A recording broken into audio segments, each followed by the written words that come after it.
Our next guest says he is expecting earnings to accelerate for at least a couple of more quarters. We want to bring in Dan Suzuki, Deputy CIO at Richard Bernstein Advisors. Dan, welcome. Good to have you with us.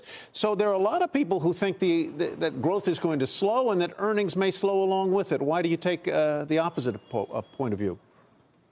Well, Tyler, it's nice to see you. I think eventually you are going to see earnings growth, but I think for the time being, people have been calling for this peak and rollover in earnings growth this entire recovery. But when we look at the data, people forget that we came out of an earnings recession. And so it's actually easy comparisons coming out of the earnings recession. And all of the data that we look at that tends to correlate with earnings suggests that everything's actually quite strong still. So we don't have too much visibility beyond 2 quarters out or so. But for the time being, we think people should be positioning for this ongoing earnings acceleration and the companies that are going to drive that earnings acceleration. You say as earnings accelerate, you have been investing in companies that are least priced to benefit from that acceleration. In other words, the market hasn't recognized their earnings growth power. Where do you find them?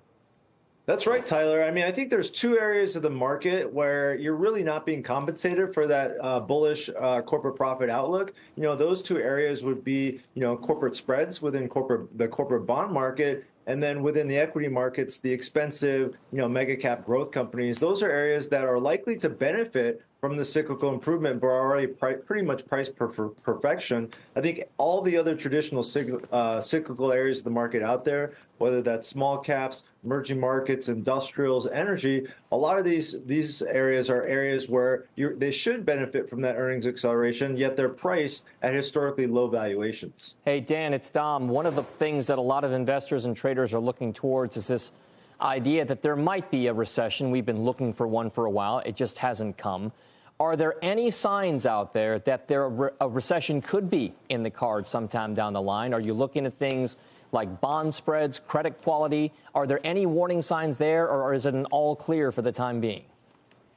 Yeah, Dom, I think it's a really good question. I think it depends on your time horizon. Clearly, economists have been calling for a recession for over a year now, the recession that never came. And so all the signals that they were seeing back then that would put us into a recession, some of those are still with us, right? We have the inverted yield curve that now looks like it might move back into positive territory. We have areas of delinquencies picking up. You have some of these signals. You have the ISM, which has been quite weak. But I think that the reality is if you look at the levels of the data, most of those areas of data are showing improvement and resiliency. So not to say that you're not going to get a recession. And again, if we're talking back half of this year or into next year, I think that visibility is a bit murky. But everything that we look at suggests that there's no recession imminent anytime soon.